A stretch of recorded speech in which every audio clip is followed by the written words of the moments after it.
पंजाब को खालिस्तान बनाएंगे, हिंदुस्तान से पंजाब को तोड़ देंगे।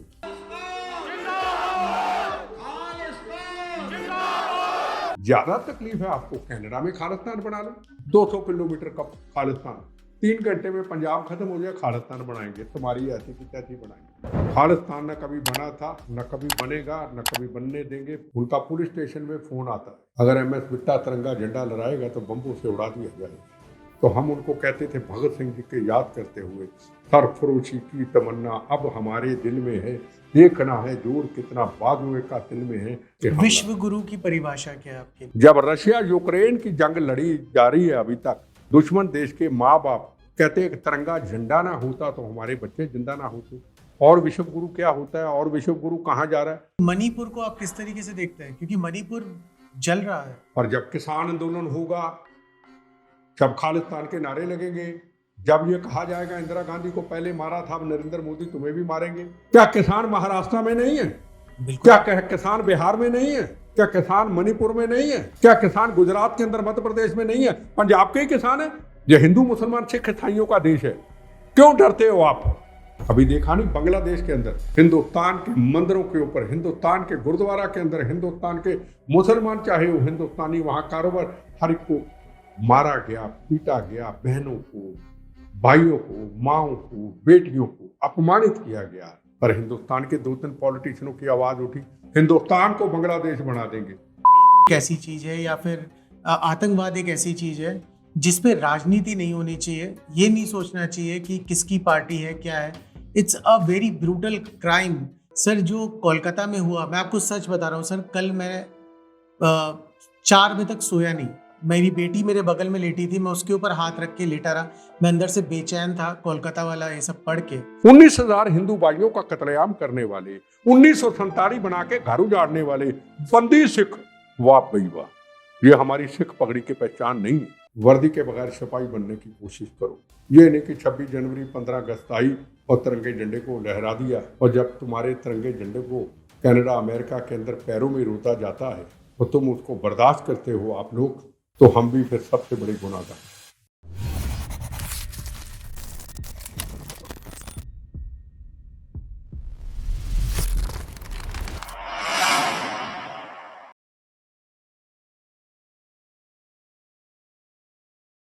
Hello friends, welcome to in conversation with Ishan.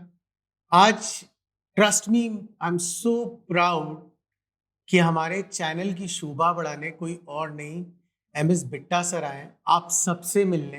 And I want आप सब MS बिट्टा सर को वही प्यार दीजिए जो आप हमेशा देते आए हैं। MS बिट्टा सर, पहले तो बहुत बहुत स्वागत है। थैंक यू सो मच, आपने हमारा इनविटेशन एक्सेप्ट किया। वंदे मातरम सर। सर, एक कोइंसिडेंस है कि आज 15 अगस्त है, हम इस पॉडकास्ट शूट कर रहे हैं और आप जैसी शख्सियत हमारे सामने है। Sir, how do you see independence of this country?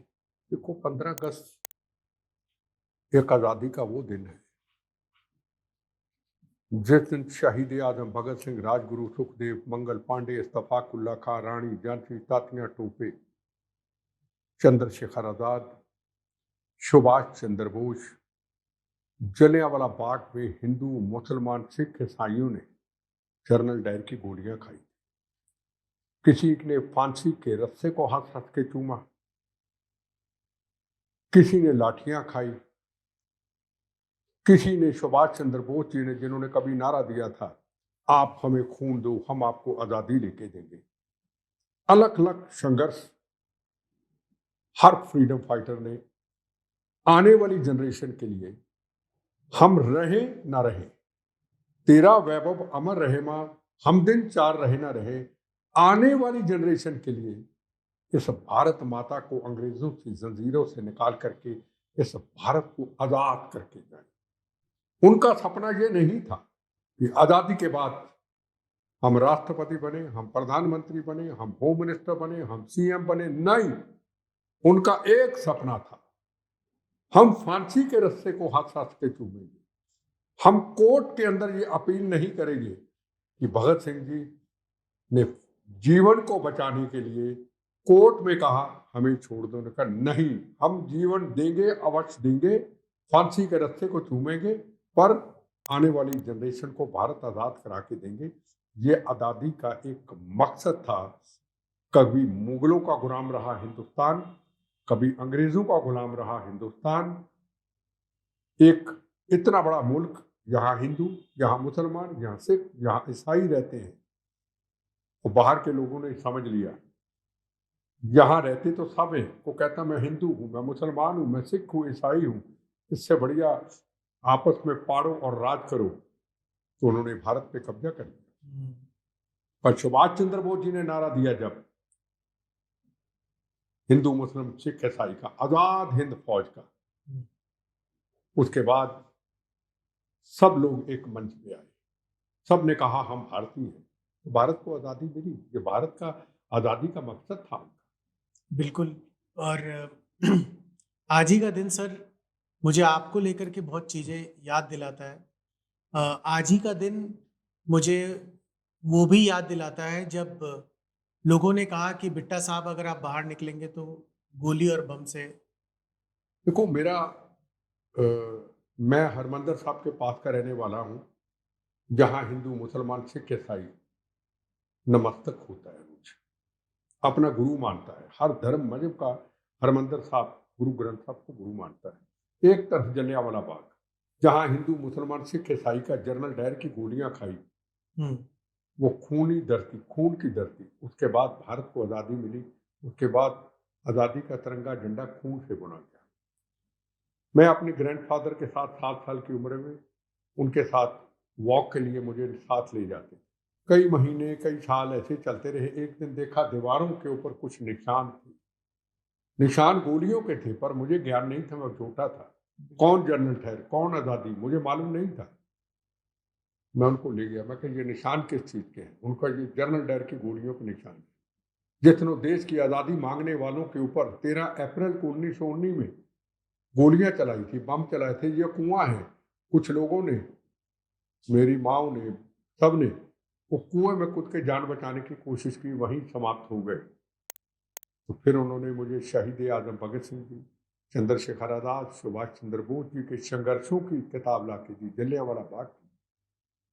और जब मैं पढ़ी, मुझे 1-2 महीने लगे, थोड़ा ज्ञान हुआ आज़ादी का कि भारत कितनी देर गुलाम रहा, आज़ादी कैसे मिली।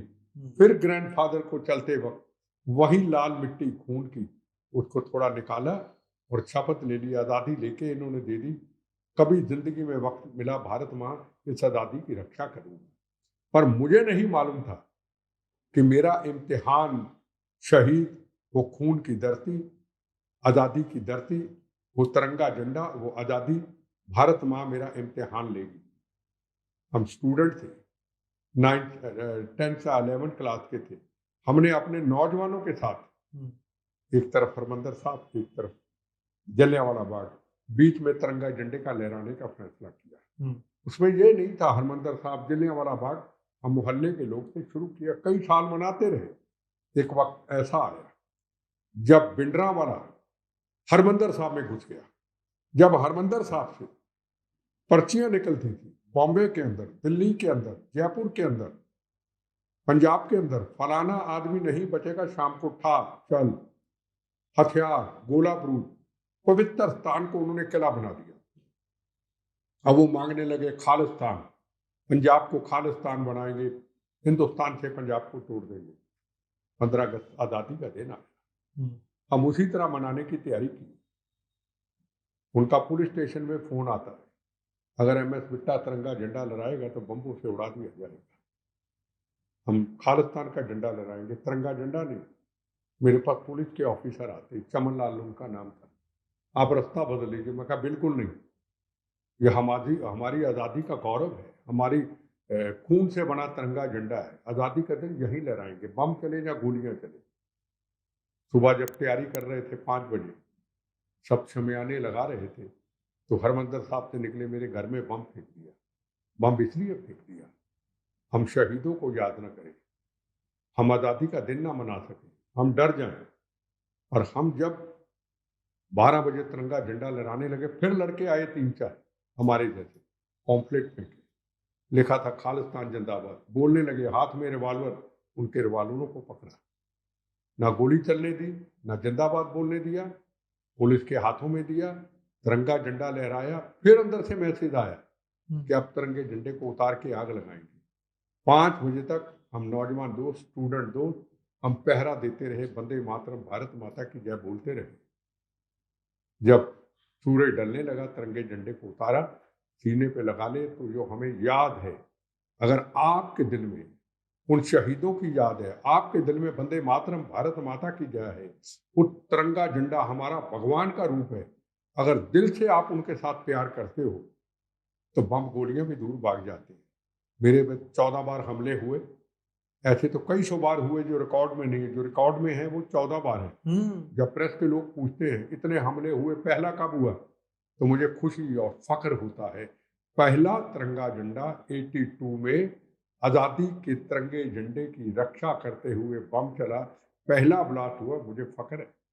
तो ये जो भी सेवा मिलती है, जो भगवान देता है, हम तो बोनस की जिंदगी पे हैं। उसके बाद फिर हम मौत का कफन बांध लेते हैं जब आतंकवादी कहते हैं यहाँ कोई हिंदू नहीं रहेगा, यहाँ गुजराती मराठी कोई नहीं रहेगा, यहाँ सेकुलर सिख मेरे जैसा नहीं रहेगा, यहाँ खालिस्तानी रहेगा, जो रहेगा उनको गोलियों से मार देंगे। तो हम उनको कहते थे, भगत सिंह जी के याद करते हुए, सरफरोशी की तमन्ना अब हमारे दिल में है, देखना है जोर कितना बाजुए का दिल में है। और कहते थे, पहले पिट्टे की तरफ गोली लगेगी, सीना पार करेगी, फिर मराठी, गुजराती, बिहार के किसी के जाके लगेगी, पहले बिट्टे का सीना पार करेगी। तो गोलियां बम खाते रहे। सर, हम लोग आपसे बहुत छोटे हैं, बहुत कुछ सीखना है आपसे। और जो लोग आपको इस समय सुन रहे हो, काफी यंग ऑडियंस आपको सुन रही है। सर, ये खालिस्तान क्यों मांग रहे थे? पहली बात तो मैं आपको कहूं, पूरी दुनिया खालिस है, पूरा देश खालिस है। 2% हमारी आबादी, 2% कितने हो रहे? 2 करोड़ पूरी दुनिया में। 2 नहीं, चलो 3 करोड़ लगा लो, 1 करोड़ अपने आप ही बढ़ा लो, कोई दिक्कत नहीं। 2 या 3 करोड़ के आगे अगर हरमंदिर साहब आप चले जाओ, 20% सिख मत्था टेकते हैं, 80% हिंदू समाज मत्था टेकता है, बाकी ईसाई और मुसलमान लोगों की भी लाइन लगी हुई है। करेक्ट। जब 3 करोड़ की आबादी का देश पूरी दुनिया में फैले हुए हैं, 198 कंट्री में, 125 या 35 देशों में गुरु ग्रंथ साहब सजे हुए हैं, गुरुद्वारा सजे हुए हैं, उसमें अकेला सिख नहीं जाता, बिल्कुल सही। दूसरी मजहब और कौम के व्यक्ति जाते हैं। किसी से पूछो, अमृतसर जाएगा, कहता हाँ हरमंदिर साहब जाऊंगा, चाहे ईसाई है चाहे मुसलमान सिख है। बिल्कुल। तो फिर खालिस्तान की मांग क्यों? क्या वहां डायमंड की माइंस है? क्या वहां गोल्ड की माइंस है? वहां है क्या अपना? एक पिक्चर सुनी होगी, उड़ता पंजाब। बिल्कुल बिल्कुल। ये आतंकवादियों ने, ये खालिस्तानियों ने, ये देश के तोड़ने वालों ने, ये पाकिस्तान के एजेंटों ने नार्को टेररिज्म फैला फैला के हमारी जवानी बर्बाद कर दी। सारा यूथ कनाडा अमेरिका चला गया, सारा यूथ को यूके चला गया, रह के गया वहां, बाकी नहीं छेड़ी। और कुछ बाकी बचे चुके, ये किसान आंदोलन के नाम पे ऊपर दुकानदारियां चलाने वाले, दिल्ली में शिंबू बॉर्डर पे आदमी के तलवानियों की तरह शरीर के टुकड़े टुकड़े कर देते हैं, कोई सिख भाई आवाज ही नहीं उठाता। लाल किला के अंदर 26 जनवरी को तिरंगे झंडे का हजूम अपमानित करके पहुंच जाता है। पाकिस्तान दुश्मन देश कहता है हिंदुस्तान पे खालिस्तानियों ने कब्जा कर लिया, और मेरा सिख भाई ना महाराष्ट्र में, ना गुजरात में, पंजाब तो छोड़ो, को बोलने को तैयार नहीं। ये जरूर सुना जाता है, सरदारा ने फट्टे चकते, अरे तिरंगे झंडे का अपमान करवा के क्या फट्टे चकते? क्या पगड़ी बदनाम हो रही है, क्या फट्टे चकते? इस पगड़ी के आगे अगर हर कौम मजहब सिर झुकाती है, तो फिर हमें हम अहंकार किस चीज का? कितने सिख भाई मंदिर, मस्जिद या गिरजाघर जाते हुए देखे? मुझे जवाब दीजिए, वो देखा? 100 में से 1 होगा मेरे जैसा। पर वो कभी सिख कौम पे गिला नहीं करेगा कि तुम हमारे मंदिर, गिरजाघर, हमारी पीरों की मज़ारों पे नहीं आते, हम तो जाएंगे। ये सिख धर्म हमारा हक है, ये तुम्हारे गुरु नहीं, ये दुनिया के गुरु थे, गुरु नानक देव जी, गुरु तेग बहादुर, हिंद की चादर, ये दुनिया के गुरु थे। इन्होंने मानवता की रक्षा की, हिंदू की भी, मुसलमान की भी, सिख की भी, ईसाई। फिर अहंकार क्यों? सवाल सबसे बड़ा ये है, ये खालिस्तान का तो कोई मुद्दा ही नहीं। दूसरी बात आपको कह दूं, इतने बम खाने के बाद, शरीर जख्मी होने के बाद, 36,000 लोगों का कत्लेआम होने के बाद, 19,000 हिंदू भाइयों का कत्लेआम होने के बाद, जिनके हाथ में कृपान नहीं, बंदूक नहीं, गोली नहीं, उनको देखा ये हिंदू है, वो मुसलमान है, सिर पे पगड़ी नहीं, सरदार है सिर पे पगड़ी नहीं, ईसाई है सिर पे पगड़ी नहीं, ठक ठक ठक ठक बच्चों में मार दिया, ट्रेनों में मार दिया। मैंने खून नीचे तपकते हुए देखा, डीजल पेट्रोल नहीं, खून नीचे गिरता हुआ देखा। पुलिस स्टेशन में बॉडी पे बॉडी चढ़ती हुई, अस्पतालों में बॉडी पे बॉडी, डेड बॉडी चढ़ती हुई, बेटे बकरियों की तरह लवारस मैंने देखी है। यह सिख धर्म का काम नहीं है। हम तिलवानियों से खतरनाक चंद लोग ये हो गए। कौन सा खालिस्तान? वो खालिस्तान जो 200 किलोमीटर में पंजाब ही खत्म हो जाए, उसको खालिस्तान बनाएंगे? हाँ, खालिस्तान बनाओ, खालिस्तानी खालिस बनाओ। जो काबुल कंधार तक हमारा राज था, पूरा पाकिस्तान पंजाब था, लाहौर पंजाब था, बनाओ खालिस। चलो ना, ज्यादा तकलीफ है आपको कनाडा में खालिस्तान बना लो, ज्यादा और तकलीफ है लाहौर में, चलो खालिस्तान बना लो, मैं आपके साथ चलता हूँ, बॉर्डर पार करता हूँ, पहली गोली मैं खाता हूँ, आओ नहीं रखते, पुराने पंजाब की तरफ चलते, चढ़ते पंजाब की तरफ चलते, चलो तो सही। हिंदुस्तान में कौन सा खालिस्तान? हिंदू तो जब पूरा सिख समाज पूरी दुनिया में, पूरे हिंदुस्तान में कारोबार करता है, उसको समाज इज्जत देता है, तब उसको कहते हैं ये तो भारत का एक हिस्सा है, इनके गुरुओं पे हमें फख्र है। फिर कौन सा खालिस्तान बनाएंगे? खालिस्तान बनाएंगे फिर यहाँ के महाराष्ट्र के सिख कहाँ जाएंगे? पंजाब में उनके कारोबार के लिए जगह है क्या? ये भूखे नंगे पाकिस्तान से व्यापार करेंगे? सही बात। क्या पासपोर्ट के जरिए महाराष्ट्र आएंगे? क्या पासपोर्ट के जरिए दिल्ली मत्था टेकने आएंगे? जो हमारे गुरुद्वारा साहब है पूरे, क्या यहाँ के लोग पासपोर्ट के जरिए वहां जाएंगे? इन उल्लू के पट्टों को पता नहीं कौन सा खालिस्तान बनाएंगे, ना को समझाने को तैयार है इनको। 200 किलोमीटर का खालिस्तान, 3 घंटे में पंजाब खत्म हो जाए, खालिस्तान बनाएंगे, तुम्हारी ऐसी की तैसी बनाएंगे। कौन सा खालिस्तान बनेगा? हिंदुस्तान एक है, एक रहेगा। खालिस्तान न कभी बना था, न कभी बनेगा, न कभी बनने देंगे। बनेगा तो गंदी हनेरी की तरह हमारे जख्मी बम्बों के शरीर से पहले की तरह गुजर जाएगा। राष्ट्र प्रथम था, राष्ट्र प्रथम है और राष्ट्र प्रथम रहे। ये हम देश की जनता से वादा करते हैं। सर, आपने बहुत अच्छी बात कही कि कौन इनको समझाएगा, बट आपको कहीं ये नहीं लगता कि एक्चुअली में इन सब के पीछे कोई समझाना भी नहीं चाहता है? क्योंकि अगर वो समझ गए या उनको किसी ने समझा दिया और अगर ये मूवमेंट रुकता है तो पॉलिटिक्स बहुत लोग की खत्म हो जाएगी। आप फिल्म इंडस्ट्री में देख लीजिए, कितने पंजाबी हैं,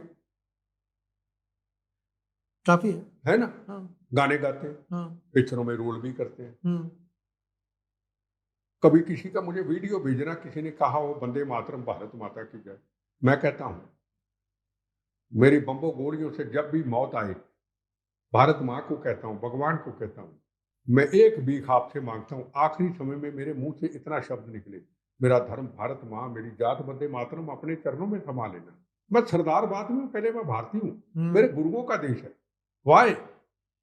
अब यहाँ गाने भी गाओगे और यहाँ एक्टिंग भी करोगे, आपका शोहरत भी बढ़ेगी, आपका नाम भी बढ़ेगा। और जब किसान आंदोलन होगा, जब खालिस्तान के नारे लगेंगे, जब ये कहा जाएगा इंदिरा गांधी को पहले मारा था, अब नरेंद्र मोदी तुम्हें भी मारेंगे, ये भारत धर्मशाला है क्या? पाकिस्तान यही चाहता है क्या? पाकिस्तान का बॉर्डर खुल जाए, हम दिल्ली में कब्जा कर लेंगे, तुम्हारी ऐसी की तैसी यार, कैसे तुम कब्जा कर लोगे? और कोई देखो हिंदू बोलेगा उसको कहेंगे तू फिरका प्रस्त है, तू आरएसएस का है, तू बीजेपी का है, तू हिंदू तो नफरत फैलाने वाला है। तो सिख समाज बोलेगा कोई नहीं, आपका हक बनता है, खुल के सामने आओ, बोलो। ना गोली की जरूरत, ना बम की जरूरत, ना फौज की जरूरत, ना सरकार की जरूरत। जिस दिन ये पगड़ी जिसके सिर पे भी सची है, कोई भी हो, बड़ा आर्टिस्ट हो, पॉलिटिशियन हो, धर्म का जिम्मेदार, खुल के कहे अरे हम भूखे नंगे पाकिस्तान के टुकड़ों पे पलने वाले, कनाडा अमेरिका के अंदर जो पैरों में रोलते हैं तिरंगे झंडे को, फुटबॉल बनाते हैं, ये हमारे राष्ट्र का गौरव है, हम खालिस्तान नहीं चाहते, एटम बम की तरह सालों को खत्म करके रख देगा। बोलता कोई नहीं। हिंदुस्तान धर्मशाला है, आप गीत भी गाओगे, एक्टिंग भी करोगे, शोहरत भी करोगे, बल्ले बल्ले भी करोगे, बाहर भी जाओगे। जब तेरे तिरंगे झंडे के अशोक चक्कर में खंजर छोपा जाएगा, तुम्हें तकलीफ नहीं होगी, तुम्हारे कहने पे भी तकलीफ होगी कि हम खालिस्तान के खिलाफ हैं। वाई, क्या मतलब हुआ? हम भारतीय हैं, ये हिंदू मुसलमान सिख ईसाइयों का देश है, क्यों डरते हो आप? क्या करेंगे? कई लोग की पॉलिटिक्स खत्म नहीं हो जाएगी सर? है? अगर ये टॉपिक ही खत्म हो गया तो कई राजनेताओं की पॉलिटिक्स नहीं खत्म हो जाएगी शायद? आजादी से पहले भी पॉलिटिशियन थे, आजादी का दिन आया, कौन थे शहीद आजम भगत सिंह? सुभाष चंद्र बोस जी कौन थे? बिल्कुल जिन्होंने नारा लिया था, आप हमें खून दो, हम आजादी लेके देंगे, कहा था। बिल्कुल कांग्रेस पार्टी के प्रेसिडेंट रहे। लाल बहादुर शास्त्री जी पॉलिटिशियन थे, सरदार पटेल पॉलिटिशियन थे, बाबा साहब अंबेडकर पॉलिटिशियन थे। बिल्कुल शहीद आजम भगत सिंह थे, राजगुरु सुखदेव थे, जिन्होंने भी खद्दर पहना, पर पॉलिटिक्स वो करते थे राष्ट्र को बचाने के लिए अंग्रेजों से। बिल्कुल सही बात। और घर से जब निकलते थे कहते माँ गोली सीने पे खाएंगे, माँ फांसी के रस्से को चूमेंगे, तेरी भारत माँ को आजाद कराएंगे, माँ सुन गोली खाएंगे, भारत माता को आजाद कराएंगे। हम पॉलिटिशियन माँ गोली सीने पे नहीं खाएंगे, भारत माता को नोच नोच के खाएंगे। अभी देखा नहीं बांग्लादेश के अंदर हिंदुस्तान के मंदिरों के ऊपर, हिंदुस्तान के गुरुद्वारा के अंदर, हिंदुस्तान के मुसलमान चाहे वो हिंदुस्तानी, वहां कारोबार, हर एक को मारा गया, पीटा गया, बहनों को, भाइयों को, माओ को, बेटियों को अपमानित किया गया, इज्जत को खिलवाड़ किया गया। हिंदुस्तान में बैठा हुआ हिंदू मुसलमान सिख ईसाइयों उसको तकलीफ हुआ कि हमारे राष्ट्र की जो भेजे हुए लोग थे कारोबार उनके अपमानित हुए। पर हिंदुस्तान के 2-3 पॉलिटिशियनों की आवाज उठी, हिंदुस्तान को बांग्लादेश बना देंगे। तुम्हारी ऐसी की तैसी, ये सारा धर्मशाला देश बिल्कुल नहीं, ये देश धर्मशाला है। तुमको पीड़ा नहीं हुई जो हिंदुस्तानियों के ऊपर हमले हुए, मंदिरों के ऊपर हमले हुए, तुम्हें सिर्फ एक चीज की रही, कुर्सी सत्ता 10 साल से बाहर है, कुर्सी सत्ता हासिल करनी है, इसलिए हम पीएम हाउस में घुस जाएंगे, हम बांग्लादेश हिंदुस्तान में बना देंगे। ये पॉलिटिशियन है। बिल्कुल। बट सर मेरा फिर से वही सवाल है कि मणिपुर को आप किस तरीके से देखते हैं? क्योंकि मणिपुर जल रहा है और जो कुछ भी वहां पे हो रहा है, जिस तरीके की आए दिन सोशल मीडिया प्लेटफॉर्म पे न्यूज आ रही है, आप किस तरीके से देखते हैं? आपका पर्सपेक्टिव क्या है उसको लेके सर? देखो, उसके लिए वहाँ के लोगों को सरकारों के साथ बातचीत करके, जिम्मेदार लोगों को पॉलिटिक्स नहीं करनी चाहिए, बातचीत करके मसले को सुलझाना चाहिए। नई मसले को सुलझाएंगे और आगे बढ़ेंगे। सबको ऐसा करना चाहिए, सबको राजनीति नहीं होनी चाहिए, ये मेरा कहना है। तो आप so what is the current government doing sir? What is current government doing now? देखो, सरकारों की तरफ से कोई कमी नहीं है, वहां की कुछ पॉलिटिकल पार्टी, हिंदुस्तान में कुछ पॉलिटिकल पार्टी को बाहर के लोग भी हैं जो इन चीजों को हवा देते हैं। जैसे पंजाब में खालिस्तान की हवा दी जाती है। अब नागालैंड के कैसे हालात थे, नागालैंड जाना कितना मुश्किल था, बिल्कुल। कैसा नागालैंड बना, मणिपुर कैसा अच्छा था, क्या मणिपुर बना। मैंने फिर कहा, जब अपने अंदर राष्ट्र की भावना आ जाए, हमें किसी सरकार की, किसी पुलिस की जरूरत नहीं है। सर वहां पे सवाल ये इसलिए उठते हैं क्योंकि पीएम नरेंद्र मोदी जी को मुझे हार्डली लगता होगा कि कोई पसंद नहीं करता है। हार्डली लगता हो कोई पसंद नहीं करता है। Modi ji is one of the most popular leader. और फिर लोगों को लगता है जब जिस लीडर को हम इतना प्यार करते हैं वो पूरे देश में जाते हैं, मणिपुर की तरफ नहीं जाते हैं, तो उनको कहीं ना कहीं एक एक स्टेप सन का एक फील आता है कि यार मैं सौतेला हूं क्या? नहीं, पंजाब वाले भी कहते हैं हम सौतेले हैं, सब कुछ किया हम सौतेले हैं। क्या हिंदुस्तान के अंदर जब कोई स्कीम बनती है, क्या वो अकेले हिंदू के लिए बनती है? वो मुसलमान के लिए भी बनती है, हिंदू के लिए भी, सिख के लिए भी, ईसाई के लिए। क्या हिंदू धर्म के अंदर या सिख धर्म को समान जाता है? क्या कोई पैसा जाता है एक धर्म को जाता है? पूरे देश में जाता है। सड़कों का निर्माण पूरे हिंदुस्तान में होता है, को अकेला दिल्ली के आसपास नहीं होता। बिल्कुल। जितनी देर तक वहां के लोग नहीं बाहर निकलेंगे तो नहीं बात बनेगी ना। पीछे कौन है उसकी तरफ जाना, अपने आप को भारत, अपने आप को समझाना होगा हमें कि हमें पीछे कौन एक्सप्लॉइट कर रहा है, उसकी तरफ हमें जाना होगा।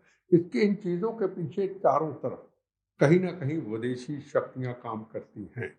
तो मतलब हमारी जो इंटरनल एजेंसीज हैं या हमारी जो सरकार है, वो उन एजेंसियों से सर क्या कमजोर है? आई डोंट थिंक सो कि वो लोग इतना हावी हो गए कि मणिपुर अब तक सॉर्ट आउट ही नहीं हो पा रहा है देखो, और हम फोकस कर रहे हैं बांग्लादेश के ऊपर। नहीं क्यों नहीं, बांग्लादेश की चीज़ आपके सामने के हिंदुस्तान को बांग्लादेश बना देंगे? बिल्कुल नहीं। नहीं, जम्मू कश्मीर है, जम्मू कश्मीर के अंदर 70-72 साल की कैंसर की बीमारी उखाड़ करके ठीक नहीं की। अब कहते हैं ये तो कश्मीर है, ये तो पाकिस्तान से है। ठीक किया? बिल्कुल। ठीक किया ना? बिल्कुल। असम, असम में ठीक हुआ या नहीं हुआ? मणिपुर के पास ही है ना असम। तो रोज मनी वही सवाल उठता है, मणिपुर क्यों नहीं हो पा रहा है? कोई ऐसा हालात होंगे, उनको किस तरीके से ठीक करना है। अब पंजाब के लोग अपना जब किसान आंदोलन में दिल्ली 26 जनवरी को पहुंच गए थे, क्या उनके ऊपर गोलियां चलाई गई? गोलियां चलाते तो सिखों पे गोलियां चल गई, नहीं चलाई तो तिरंगे झंडे का अपमान करके। हर चीज को सरकारों को देखना होता कि ये एक्शन करने से, ये एक्शन करने से हालात ना खराब हो। बिल्कुल। अब बंगाल के अंदर देख लीजिए, रेप, कई घटनाएं, कई चीजें। क्या वहां टैंक लेके सेंट्रल गवर्नमेंट चले जाए? उसका सोल्यूशन, उसका हल सेंटर स्टेट दोनों को मिलके करना पड़ेगा। सर मुझे लगता है रेप पे ना, रेप एक ऐसी चीज है या फिर आतंकवाद एक ऐसी चीज है जिस पे राजनीति नहीं होनी चाहिए। ये नहीं सोचना चाहिए कि किसकी पार्टी है क्या है। It's a very brutal crime. Sir जो कोलकाता में हुआ, मैं आपको सच बता रहा हूँ सर, कल मैं 4 बजे तक सोया नहीं। मेरी बेटी मेरे बगल में लेटी थी, मैं उसके ऊपर हाथ रख के लेटा रहा। मैं अंदर से बेचैन था, कोलकाता वाला ये सब पढ़ के। मुझे नहीं लगता इस पे राजनीति होनी चाहिए या किसी की भी पार्टी की देखो, सरकार। दो बातें हैं। जब टीवी में चले जाते हैं हम सारे पॉलिटिशियन, तो वहां पॉलिटिक्स ही होती है। बहुत सही बात है, बिल्कुल बहुत सही बात कही फिर आपने। पॉलिटिक्स ही होती है। पॉलिटिशियन को कितना दर्द होता है हम्म। वो मैं ही समझता हूँ। हम बहुत बनावटी लोग हैं। हमारे से तो एक्टर अच्छे हैं, जो आज कोई रोल करते हैं, कल कोई रोल करते हैं, परसों कोई रोल करते हैं, कल कोई और रोल करेंगे।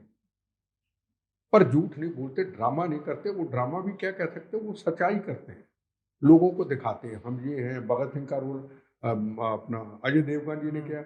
मैं उसकी फेस देख लेता हूँ, मुझे भगत सिंह नजर आता है उसमें, मुझे भगत सिंह नजर आता है वो। पर हम लोग बहुत अलग तरह के इंसान हो गए। अब महाराष्ट्र की बात कर लीजिए, रोज टीवी लगाइए, आज ये उधर चला गया, ये उधर चला गया, ये उधर चले गए, उधर चले जाएगा। आज मैं स्कूल के बच्चों को स्पीच कर रहा था, मैं आता हुआ अपने होटल से होर्डिंग देख रहा था, तिरंगा झंडा, तिरंगा रैली, आज़ादी की मुबारक। उस पर फोटो किसकी लगी है? सबकी, जितने नेता हैं उनकी फोटो लगी है। अरे आज़ादी इन्होंने लेके दी, बिल, आज़ादी तुमने लेके दी, बिल्कुल। आज़ादी भगत सिंह ने लेके दी, आज़ादी सुभाष चंद्र बोस ने लेके दी, आज़ादी इस्तफाकुल्ला खान ने लेके दी, आज़ादी जलियांवाला बाग के शहीदों ने लेके दी, आज़ादी राजगुरु सुखदेव ने लेके दी। वो कहाँ चले गए? वो कहाँ गायब हो गए? रुमाल निकला हुआ, फटा बढ़िया सूट, आज़ादी मुबारक। क्या आज़ादी ऐसे ही मिल गई यार? फांसी के रस्से को चूमा गया, सीने पे गोलियां खाई गई। सुभाष चंद्र बोस जी कहाँ कहाँ जाते हुए उस वक्त जर्मनी में प्लेन से गए, कैसे गए, बोट के जरिए गए, उनका कोई इतिहास ही नहीं। लगाओ फोटो सुभाष चंद्र बोस जी की, लगाओ फोटो भगत सिंह जी की, लिखो उनके नारे, आप हमें खून दो हम आजादी लेके देंगे। लिखो ना, लिखाओ भगत सिंह, सरफरोशी की तमन्ना अब हमारे दिल में है। लिखो तो सही, कोई भगत सिंह नहीं, आजादी मिल गई। तू कौन, मैं खाम खा। सही बात है। मंदिर चले जाओ, गुरुद्वारे चले, मस्जिद चले जाओ, गिरजाघर चले जाओ, मत्था बाद में देखना, हमारा फोटो शूट देखो, नमस्कार। ये आजादी है भाई। ये छोटी सी बात बता रहा हूं आपको भैया। कहां जा रहा है इतिहास? भूल जाएंगे हम। आपने बुला लिया, मैंने बोल दिया, कौन बोलेगा? तिरंगा यात्रा, अरे खून से बना यार, हिंदू मुसलमान खून से, सिख ईसाई के खून से बना यार तिरंगा झंडा यार। क्या तिरंगा झंडा उठा लिया? तिरंगा झंडे का मकसद बताओ। जब उसके खंजर खोपा जाता है कनाडा अमेरिका के अंदर, उस वक्त कहां होते हो आप? उस वक्त कहां सोए रहते हो सारे आप? उस वक्त आपको पीड़ा नहीं होती। दिन आजादी का आया तो तिरंगा झंडा उठा लिए, जब तिरंगे झंडे को फुटबॉल बना के उधर, उस वक्त किसी की आवाज नहीं उठती। हम काम में बिजी हैं। वाह, मैं नहीं मानता। सर, मैं आपको ये नहीं लगता कि जिस तरीके के आप पाक साफ इंसान हैं, राजनीति में कभी दिक्कतें आती होंगी? क्योंकि मैं राजनीति की नहीं। एक बार इलेक्शन लड़ा एमएलए का, वो तब लड़ना नहीं था जब आतंकवादियों ने कहा मिनी खालिस्तान अमृतसर में, जलियांवाला बाग हरमंदिर साहब के बाद, बिट्टा इलेक्शन लड़ेगा, बम्बों से उड़ा देंगे, वोट डालने जाएगा, हाथ काट देंगे, हम लोकतंत्र नहीं आने देंगे। हमने नहीं लड़ना, हमने तो चैलेंज किया, तब लड़े, मौत का कफन बांध के। शाम को 5 बजे पुलिस वाले धक्का देकर मुझे घर के अंदर धकेल देते थे, वो बम्बों से ना उड़ा दे। हमने तो इलेक्शन लड़ा पंजाब में लोकतंत्र लाने के लिए, लोगों को जगाने के लिए। इलेक्शन लड़ा, जीते, उसके बाद बम चलने शुरू हो गए। पर हमने अमन शांति दे दिया, हमने राजनीति की नहीं। उसके बाद जब चीफ मिनिस्टर सरदार बेअंत सिंह की शहादत हुई बम्बों से, मुझे नरसिम्हा राव ने चीफ मिनिस्टर के लिए बोला, सुबह शपथ लेनी, मैंने इनकार कर दिया। मैंने कहा मेरा मिशन पूरा हो गया, मैं दिल्ली में आपके साथ हूं, मैं पूरे देश में घूमूंगा। क्या है पॉलिटिक्स, बोनस की जिंदगी। जब इतने बम्बों से इंसान बच जाए, छोटे छोटे बच्चे है ना तारों में लटकते देखे स्कूल के, जब मेरे पे बम चला, खून सब पर लत पर देखा, डेड बॉडी देखी, जवानों को उड़ते हुए देखा, उसके बाद भी कहूँ मैं पॉलिटिक्स, वाई पॉलिटिक्स? पॉलिटिक्स के बगैर भी आप सेवा कर सकते हैं, मैं करता हूं। मैं आपसे पूछता, बन के मैं क्या करूंगा बताइए? जिस आदमी की जिंदगी का पल का पता नहीं, तो फिर मैंने जो बातें कही वो सब झूठ हो जाएंगी। जब मुझे पता नहीं, आज हूं कल नहीं हूं, कहां जाना है मुझे क्या पता। बात बनाता फिर 50 साल बाद की, अब मैं ये बना मंत्री स्टेट का, मैं सेंटर का बनूंगा, फिर होम मिनिस्टर बनूंगा, फिर पीएम बनूंगा, फिर उपराष्ट्रपति बनूंगा। हम आदमी दम के पल की खबर नहीं, अपनी आंखों से सब कुछ देख लिया। तो फिर हवाई जहाज उड़ाता फिरूं, मैं फलाना बनूंगा कि मुझे मुझे मेरे भगवान ने, गुरु महाराज ने का पटा लिख के दिया, तू 2 साल जिएगा। सवाल है सबसे बड़ा। मेरी मौत से यारी है, बस मैं मौत से प्यार करता हूं, एक दिन जाना है। भारत माँ, मौत और भगवान, इनसे मुझे प्यार है, मुझे और कोई किसी चीज से प्यार नहीं। मेरे राष्ट्र का को अपमान करे, मेरे जख्मों पे दर्द होती है। ये जख्म, ये दर्द मुझे फूलों की तरह लगती है, रात के रानी की खुशबू की तरह लगती है। पर जब मेरे तिरंगे झंडे को खंजर खोपा जाता है, मेरे भारत माँ को गाली देता है, भारत को धर्मशाला बनाने की कोशिश करता है, उस वक्त मेरे जख्मों पे दर्द होती है जनाब। जैसा आपने एक बहुत अच्छी बात कही कि हर किसी को एक तराजू में नहीं तौल सकता।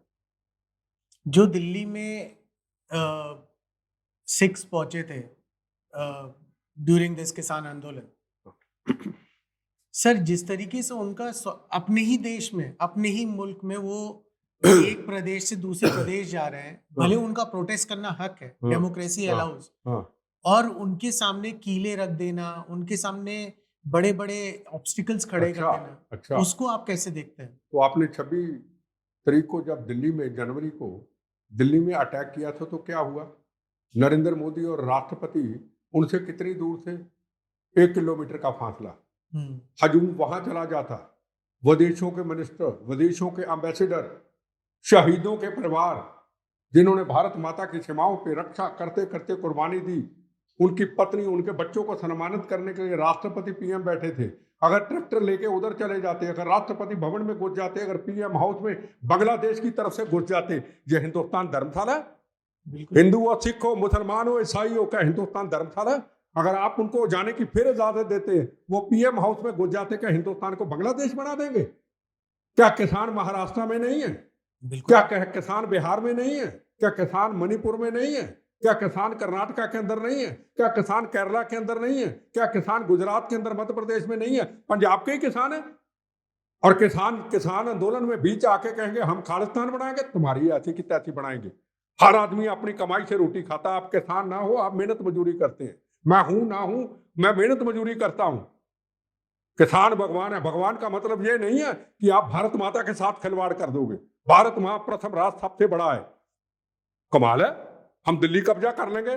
कैसे तुम दिल्ली कब्जा कर लोगे? और पाकिस्तान हमारा दुश्मन देश ये कहता है कि लाल किला में चले गए, हिंदुस्तान के अंदर खालिस्तान बन गया। हिंदुस्तान में पंजाब के किसानों ने सिखों में कब्जा कर लिया। वाई? सर आपको लगता है पाकिस्तान को कोई सीरियस भी लेता है? हैं? पाकिस्तान को कोई सीरियस भी लेता है? सीरियस नहीं लेता तो इसलिए काम खराब हो रहा है। अंदर अंदर अपना काम कर रहा है, नार्को टेररिज्म फैला रहा है। बांग्लादेश के अंदर जो इंदिरा गांधी ने कभी 2 हिस्से किए, उधर से अब इधर शरारत कर रहा है। ये पाकिस्तानी तो कर रहा है, चाइना ही तो कर रहा है। सबसे पहले हर व्यक्ति को भारतीय होना होगा, ना किसान ना कोई और। जवान सबसे बड़ा, भारत मां सबसे बड़ी। मैं किसान, आप कहेंगे मैं फलाना, मैं चलाता हूं देश को, मैं कहूंगा मैं ही सबसे बड़ा देशभक्ति का काम करता हूं और देश के साथ खिलवाड़ करता हूं। वाई? भारत मां, उससे बड़ा कोई नहीं। नेशनल फ्लैग जिसका अपमान किया जाता है, जो सुप्रीम कोर्ट में, राष्ट्रपति भवन में, वाघा बॉर्डर में, लाहौर तक हिलते हैं, अरे तिरंगा झंडा। पीएम हाउस, सुप्रीम कोर्ट, हमारा भगवान, तिरंगा झंडा, उसको रोधा जाता है। उस वक्त किसान क्यों नहीं बोलते? जवाब दीजिए, उस वक्त किसान क्यों चुप रहते हैं? जब कहते हैं भारत मां तेरे टुकड़े टुकड़े करेंगे, उस वक्त क्यों चुप रहते हैं? जब कहते हैं हिंदुस्तान के प्रधानमंत्री इंदिरा गांधी को मारा, तुमको मार देंगे, उस वक्त किसान क्यों चुप रहते हैं? जब वहां पे किसी गरीब व्यक्ति को लेके न्यांग बाणा पहन के टुकड़े टुकड़े तलबानियों के कर देते, उस वक्त क्यों नहीं बोलते? कमाल है। ये धर्मशाला है क्या भारत? सिख कौम मानवता के लिए सजाई गई, किसी को मारने के लिए नहीं सजाई गई। उन चीजों का सवाल का जवाब दो आप। क्या है? किसान फलाना। भारत मां को तोड़ दोगे, भारत मां के खिलवाड़ कर दोगे, पीएम हाउस में घुस जाओगे, राष्ट्रपति भवन में घुस जाओगे, लाल किले में तिरंगे झंडे का अपमान कर दोगे, तो हम तुमको कहेंगे वाह भाई वाह, तुमने कमाल कर दी? बिल्कुल नहीं। हम भारतीय हैं पहले। भारत का अपमान नहीं, भारत माता का अपमान नहीं, पूरी दुनिया के अंदर भारत का सिर झुकने नहीं देंगे। तुम पूरी दुनिया में हमारा सिर झुकाया है, हमारी पगड़ी को बदनाम किया है।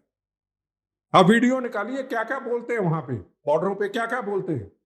मैं भी पंजाब का हूं, खुल के बोलता हूं, मैं इनको जानता हूं। रोज आंदोलन, रोज आंदोलन। पूरे देश में आंदोलन क्यों नहीं? यूपी में आंदोलन क्यों नहीं? हरियाणा में आंदोलन क्यों नहीं? राजस्थान में बॉर्डर पे आंदोलन क्यों नहीं? हिमाचल में आंदोलन क्यों नहीं? तुम्हारा ही रोज आंदोलन है। कभी बेगुनाहों के कातिल छोड़ दो, उसको कहते बड़े सुंदर बंदी सिख। वाह! 36,000 लोगों को कत्लेआम करने वाले, 19,000 हिंदू भाइयों का कत्लेआम करने वाले, 1947 बना के घर उजाड़ने वाले बंदी सिख। वाह भाई वाह! ये हमारी सिख पगड़ी की पहचान नहीं है। उनको छोड़ो। बिट्टा पे जिसने बम चलाया उसको छोड़ो, चीफ मिनिस्टर बेन सिंह को बम्बा से अड़ा उसको छोड़ो, वो योद्धे थे। किसी के हाथ में कृपाण बंदूक। भाई यार, हमको कुछ सिख समाज को लाइसेंस दिया है किसी ने कि हम किसी को मार दें और बाद में कहे हम आंदोलन करेंगे, इनको छोड़ो? हम हिंदुस्तानी हैं, हिंदू मुसलमान सिख ईसाई एक है।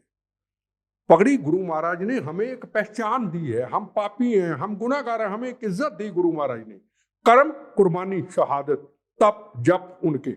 हम तो पापी हैं, हम तो मुफ्त में पगड़ी मिल गई इज्जत, तो उस इज्जत को हम रोल रहे हैं।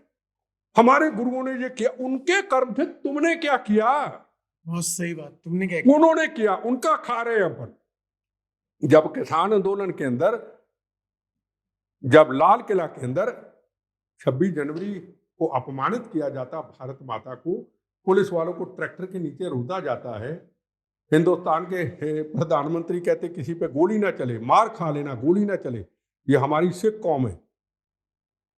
वो महाराष्ट्र के अंदर, पूरे गुजरात के अंदर गुरुद्वारा साहब में यही आवाज उठती, कोई ये तो नहीं आवाज उठती किसी की, भाई इन लोगों ने हम यहाँ पे बैठे इनके कारण 84 के दंगे हुए, हमारा इनसे कोई संबंध नहीं, हम भारतीय हैं, हमारे गुरुओं का देश है, हम भूखे नंगे पाकिस्तान से नहीं मिलना चाहते, ये देश हमारे को बोलता ही नहीं। ये जरूर सुना जाता है, सरदारा ने फट्टे चखते, कमाल करती सरदारा ने। कमाल होगी यार, खुली खाली बातें हैं, सीधी सादी, इसमें कोई इधर उधर की बात नहीं है, क्लियर बातें हैं सारी। जिसने गाली देनी दे, जिसने गोली चलानी चलाए, जिसने बम चलाने चलाए, सच्चाई तो ये है। फिर कहूं हिंदू बोलेगा तो यार फिरका प्रस्त है, सरदार मेरा भाई बोलेगा, क्यों भाई यार? हमसे कौन नफरत करता बताओ? हम चंद लोगों ने 36,000 बेगुनाहों का कत्लेआम कर दिया, 19,000 हिंदू भाइयों का कत्लेआम कर दिया। गुरुद्वारा साहब फिर लोग जाते, कहते सिख कौम हमारा हक है, अपने भाई मरवा के भी कहते हक है।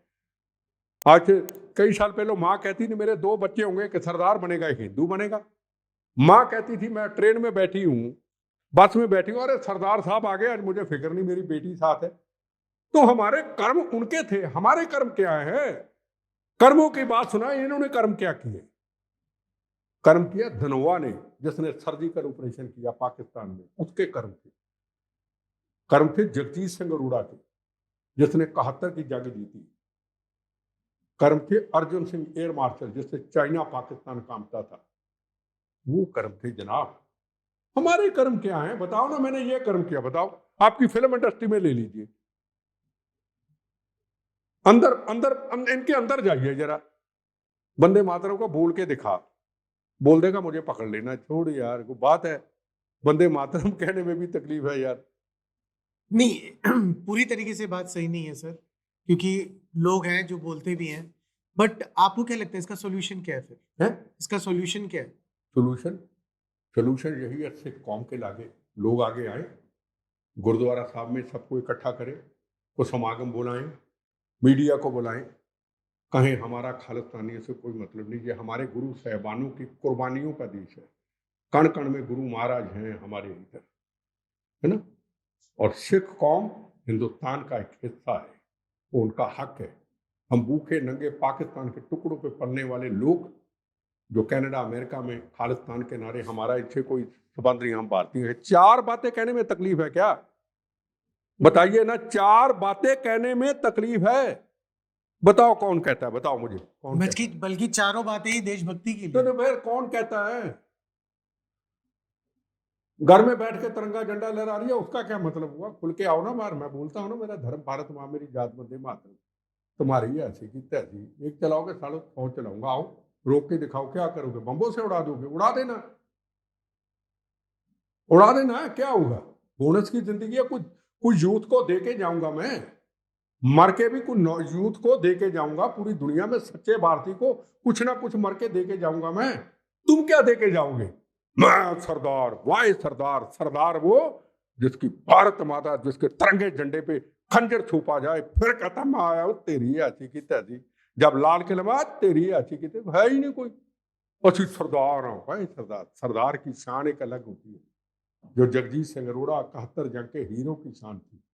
पाकिस्तान का हटा के कर दिया था उसको कहते हैं सरदार साहब। ये सरदार साहब नहीं है कि तिरंगे झंडे को पाड़ा जाए, फुटबॉल बनाया जाए, तो पन्नू कनेडा में बैठा फलाने को मार देंगे और सरदार जी चुप करके ऐसे बैठे। ऐसे नहीं, इसको मैं सरदारी नहीं मानता। सरदारी अलग होती है। पन्नू को क्यों प्रोटेक्शन देती है कनाडा गवर्नमेंट? चाइना, पाकिस्तान, करती कनाडा। अब वो बाहर के टुकड़ों पे पल रहा है, पैसा आ रहा है उसको। पन्नू थोड़ा बोल रहा है, जो फंडिंग आ रही है उससे बोल रहा है, आगे उसकी दुकानदारी चल रही है। सर एक चीज है, एक तरफ पूरी दुनिया ग्लोबल टेररिज्म के खिलाफ लड़ रही है, दूसरी तरफ पन्नू जैसे शख्सियत ओपनली देखो जी, सपोर्ट किया जा रहा है। हिंदुस्तान विश्व गुरु की तरफ जा चुका है। आज चाइना, आज पाकिस्तान, आज बांग्लादेश, आज श्रीलंका, आज नेपाल, छोटा सा मुल्क है, कनाडा है, अमेरिका है, और कई कंट्री ऐसे हो सकते हैं जो भारत विश्व गुरु की तरफ जा रहा है, उसको दबाने के लिए चारों तरफ से हमला। विश्व गुरु की परिभाषा क्या है आपके लिए? विश्व गुरु की परिभाषा नहीं आपको पता? नहीं, आपकी नहीं, पर्सपेक्टिव से क्या मैं है? आपको बताऊं। अमेरिका चले जाओ, रशिया चले जाओ, पूरी दुनिया में चले जाओ, क्या पहले कभी ऐसा इज्जतमान थी? जब 370 धारा हटी, क्या दुनिया का कोई मुल्क पाकिस्तान से खड़ा हुआ? क्या मतलब? नहीं पाकिस्तान के साथ जब 370 धारा हटाई को खड़ा हुआ पाकिस्तान के साथ? नहीं नहीं, तो फिर नहीं तो कहते इंटरनेशनल मामा खड़े हो जाते को खड़ा हुआ। 370 धारा हटी। जब रशिया यूक्रेन की जंग लड़ी जा रही है अभी तक, तिरंगा झंडा पाकिस्तान दुश्मन देश के बच्चों के हाथ में आ गया, वो उनकी जिंदगियां बच गई, पाकिस्तान चले गए। पाकिस्तान उनके माँ के दुश्मन देश के माँ बाप कहते हैं कि तिरंगा झंडा ना होता तो हमारे बच्चे जिंदा ना होते। और विश्व गुरु क्या होता है? और विश्व गुरु कहाँ जा रहा है? इकोनॉमिकली हम कितना बढ़ रहे हैं, फाइनेंशियली हम कितना बढ़ रहे हैं? Sir economically my question is again कि इकोनॉमिकली अगर देखा जाए तो डॉलर्स के रेट हाई हो रहे हैं, डॉलर्स बढ़ता जा रहा है। दूसरी तरफ एक कॉमन सवाल है, और आप बड़े हैं, आप हम लोग को एक दिशा दिखा सकते हैं, इसलिए मैं आपसे पूछ रहा हूँ कि एक तरफ कहते हैं रशिया यूक्रेन की वॉर में हमारा एक काफी बड़ा मजबूत स्टैंड है। बट दूसरी तरफ सर सवाल इसलिए कंफ्यूज कर देता है क्योंकि हमें ऐसा लगता है कि फिर हम मणिपुर क्यों नहीं शांत करा पाए। देखो, ये हमारे देश के अंदरूनी मामले हैं, ठीक है ना। जैसे 26 जनवरी को किसान आंदोलन के सिख भाई दिल्ली आए, क्या उसके ऊपर गोली चली? गोली चलती फिर क्या होता? कोई हल अंदर से के हल ढूंढने के लिए कई हमारी कहते थे ना, कवि प्रदीप जी, आज़ादी के वक्त जब गद्दारी करते थे, जब बांग्लादेश से आवाज़ उठती है, जब इधर से आवाज़ उठती बांग्लादेश बनाएंगे, कहनी है एक बात यही, इस देश के पहरेदारों से संभल के रहना, अपने घर में छुपे हुए किरदारों से, दुश्मनों के सितम का खौफ नहीं, अपनों की वफा से डरते हैं। बात तो वही पॉलिटिक्स है। पॉलिटिक्स के राष्ट्र आ जाए, मैं रहूं ना रहूं, मेरी लड़ाई चलेगी, और जहां राष्ट्र के ऊपर आफत आएगी, हम एक मंच पे पूरी दुनिया तो दिखाएंगे इजराइल की तरह हम एक हैं। अग्निवीर के ऊपर चर्चा होती है, ये कानून बना दिया, अरे हम हिंदुस्तान को इजराइल की तरह बनाना चाहते हैं। हम हर भारतीय को, हिंदू मुसलमान सिख ईसाई बच्चे को एक सच्चा भारतीय बनाना चाहते हैं। राष्ट्र पे को मुसीबत आए, इजराइल की तरह हम बंदूक पकड़ के खड़े हो जाएं। हम वो भारत चाहते हैं, हम गंदी राजनीति नहीं चाहते। सर आपको ना यूथ जो है इस कंट्री का वो बहुत ध्यान से सुनता है और आपकी कही हुई बातों पे लोग अमल बहुत करते हैं। मैं आपसे जानना चाहता हूँ सर, अग्निवीर जिसको लेके इतनी चर्चा है, थोड़ा सा आप उसके बारे में बता मैं सकें। एक सवाल आपसे करता हूं, पहले भी कर चुका, क्या जब जवान वर्दी पहनता है, किसी कौम किसी मजहब का हो, भारतीय होता है, क्या वो पैसे के लिए वर्दी पहनता है? बिल्कुल भी नहीं। वो राष्ट्र के लिए, भारत माता की रक्षा के लिए। आप सोए, हम जागेंगे, हम्म, कड़क धूप में, कड़क टेम्परेचर में, सर्दी हो गर्मी हो, बंदूक उससे हाथ से हिलती नहीं है, पैसे के लिए नहीं करता। कुछ तो प्रधानमंत्री जी ने स्कीम शुरू की, इजराइल की अभी बात बताई, अग्निवीर हो या ना हो पर उनको ट्रेनिंग है हम्म, कि राष्ट्र पे जब मुसीबत पड़ेगी आप आ जाना, आपको मैसेज नहीं आएगा, हम्म, आपको कोई सरकार की तरफ से संदेश नहीं आएगा, आ जाओ नहीं तो घुसने नहीं देंगे इजराइल के अंदर। वो अपनी जिम्मेदारी को समझता हुआ बंदूक पकड़ करके इजराइल की अपनी सीमाओं पे ठक ठक ठक ठक करता शहीद हो जाता है। तो यहां क्या तकलीफ है जी? क्या भगत सिंह जी ने जो आजादी की लड़ाई लड़ी थी, क्या कुछ सोच के लड़ी थी मैं पीएम बनूंगा, मैं बिल्कुल। राष्ट्रपति बनूंगा? क्या सुभाष चंद्र बोस जी ने जो जंग लड़ी थी इतनी बड़ी, क्या सोच के लड़ी थी? उनका एक मकसद था। तो ये तो फिर अगर हम ये कहें इनको ये सहूलत वो सहूलत, फिर तो हम लालची हो गए, फिर तो हम लालची हो गए। कुछ ट्रेनिंग तो मिल रही है आपको, ट्रेनिंग मिल करके कुछ फौज में चले जाएंगे, को बड़ी बड़ी कंपनियां ले लेंगी, और इन्होंने कमांडो का कोर्स किया है, इन्होंने ऐसा किया है, इनको कहीं जॉब मिल जाएगी, कभी राष्ट्र को जरूरत पड़ी ये अपने आप आ जाएंगे। उसमें राजनीति किस बात की? मैं सवाल पूछना चाहता हूं, पैसा किस क्या बीच में आ गया? जो सरकार के पास हो सकता है वही करेगा। सरकार चलानी है, प्लेन बनाने हैं, हमने बाहर से हथियार नहीं मंगाने हैं, हमने रॉकेट लॉन्चर अपने तैयार करने हैं, हमने जंग के लिए नहीं तैयार करने हैं, भारत माता की रक्षा के लिए सीमाओं को मजबूत करना है। तो उसके लिए तो टैक्सेस दिया जा रहा है ना, हैं? टैक्सेस पे किया जा रहा है ना उसके नहीं, लिए। जो मेरी बात नहीं, सीमाओं की रक्षा नहीं करेंगे क्या? करेंगे नहीं ना। करेंगे ना, हाँ। तो सारा ही पैसा ऐसे ही किसान आंदोलन में भी लुटा देंगे, तेरी डिमांड भी पूरी कर ली, तेरी भी कर ली, तेरी भी कर ली, तो भारत को धर्मशाला बना के छोड़ देंगे क्या? नहीं, उसके लिए सर टैक्सेस हैं। अग्निवीर योजना को लेके ना बहुत सारे कंफ्यूजन्स पैदा की देखो किए जी, गए। मैं कोई कंफ्यूजन नहीं मानता। हम्म, आप कोई बताइए मेरी मेरी अग्निवीर योजना है मैं क्या। देखो ना को किताबें पढ़ता हूं, मैं हम्म, सीधी बात कहता हूं, मैं एक भारतीय हूं। हम्म, मैं आज से कई वर्ष पहले खुद एप्लीकेशन दी कि मुझे एक फौज में ट्रेनिंग होती, मैं अभी नाम भूल गया, कि मुझे ट्रेनिंग दी जाए, अगर मेरा जख्मी शरीर के अंदर भी मुझे बंदूक पकड़नी पड़े, सिपाही बन के मैं वहां पे चले जाऊं। कोई ट्रेनिंग होती है 2-2 ढाई साल की, है ना? Correct correct. हाँ, मैं नाम भूल गया। मैंने एप्लीकेशन दी, कई बार कोशिश किया, मिनिस्टरों को मिला, मुझे नहीं इजाजत मिली, मेरा शरीर टूटा था। मुझे आज भी कोई कहे कि तुम्हें ट्रेनिंग देते हैं, जितनी मैं कर सकता हूं, मैं बंदूक चलाना जानता हूं, मेरा फायर बिल्कुल क्लियर है, मुझे ले जाओ, अब मैं कहूं जी अग्निवीर जी मुझे जी मैं वाई यार, मैं भी तो वर्दी का बगैर एक सिपाही हूं, मैं किसी से पैसा लेता हूं क्या?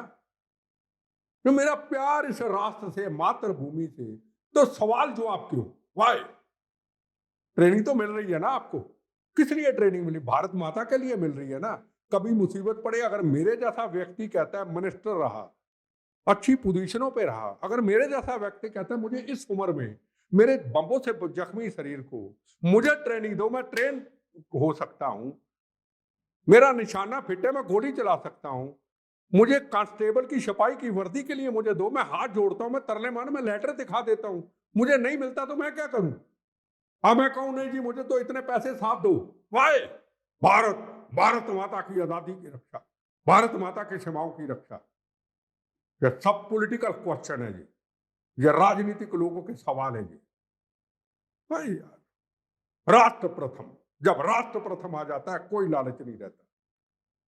भगत सिंह जी आप मिसाल आपके सामने है जी। उसको कोई ट्रेनिंग थी, उनको कुछ मिला, उनके परिवार को कुछ मिला?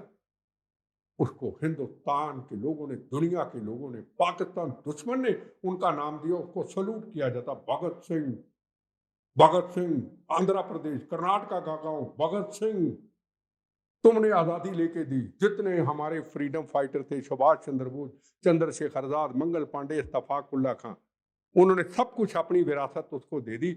हमारा सब कुछ तेरे भगत सिंह के अंदर है, तू अमर है, हम तेरे अंदर है। खत्म यार। क्या सवाल है जी अग्निवीर? मैं सवालों की तरफ नहीं जाता। और सरकार आपको ट्रेनिंग दे रही है या नहीं दे रही? मैं ट्रेनिंग के लिए तरस रहा हूं। और बताइए, लेटर दिखा दूं आपको, भेज दूंगा आपको, कल मेल कर दूंगा। मैं ट्रेनिंग के लिए आज तरसता हूं, मेरे पे मोहर लगाओ, मैं जाऊं, बॉर्डर पे जाऊं। ये सवाल नहीं है, मैं इन सवालों को मानता। ये स्वार्थ है, ये मतलब है, ये राष्ट्र के साथ धोखा है, ये पॉलिटिकल सवाल है, ये लोगों को गुमराह करने के सवाल है। नरेंद्र मोदी जी ऐसा कभी नहीं कर सकते। अपने युवाओं के साथ, किसानों के साथ, गरीबों के साथ नरेंद्र मोदी जी कभी ऐसा नहीं कर सकते। उसके लिए प्रथम राष्ट्र, तेरा वैभव अमर है मां, हम दिन चार रहे न रहे। हम बीजेपी में नहीं है, हम पाकिस्तान के प्रधानमंत्री की तारीफ नहीं करेंगे, हम अपने देश के प्रधानमंत्री की तारीफ करेंगे, जिसने 370 धारा हटाई, जिसने शहीद परिवारों के लिए 1 करोड़ रुपए की राशि का प्रबंध किया, जिसने राम जन्मभूमि का निर्माण किया, जिसने पूरे हिंदुस्तान के साथ साथ गडकरी के साथ मिलकर इतनी सड़कों का निर्माण किया। हम इतने कहता हूं सेल्फिश हो गए, हम किसी को काम को कहते नहीं, हौसला ही नहीं देते। नरेंद्र मोदी जी आपने तो कमाल कर दी, हम तेरी कमियां ढूंढेंगे बस, तुमने ये किया, तुमने वो किया। उसने राष्ट्र को अपना जीवन समर्पण कर दिया है। क्या करें नरेंद्र मोदी? बताओ क्या क्या क्या करें नरेंद्र मोदी जी कर सकते हो? राष्ट्र के साथ खिलवाड़ तो नहीं किया उन्होंने। पाकिस्तान थर थर कांपता आज उनसे।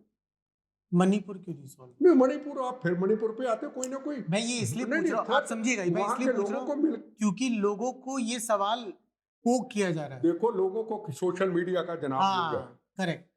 सोशल मीडिया क्या है?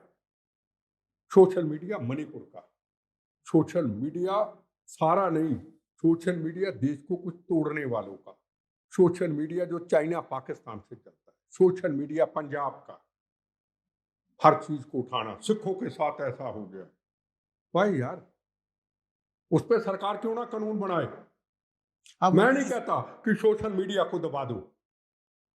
जब गेट ऑफ इंडिया में, जब 26/11 की घटना हुई थी, तो गेट ऑफ इंडिया में लाखों की भीड़ गेट ऑफ इंडिया पहुंची थी। कोई लीडर तो नहीं था उनका। बिल्कुल कौन लोग थे?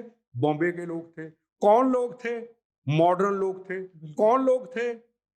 अपनी जिंदगी का मजे मानते थे। पर राष्ट्र के ऊपर जब आफत आई, उनका कोई लीडर नहीं था। लाखों लोगों की भीड़ गेट ऑफ इंडिया पहुंच के पाकिस्तान को बचा दिया। पाकिस्तान, हम सब एक हैं, हमारा लीडर नहीं, पर भारत के ऊपर तुम कोई आक्रमण करोगे, हम खड़े हैं।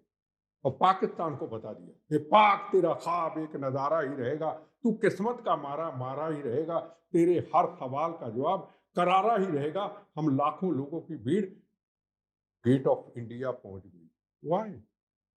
जनता में कोई तकलीफ नहीं, जनता राष्ट्रभक्त है, चाहे को मॉडर्न है चाहे नहीं। हम कई बार यार युवा आजकल मॉडर्न हो गए, ये तो यार इनको देश का क्या मतलब।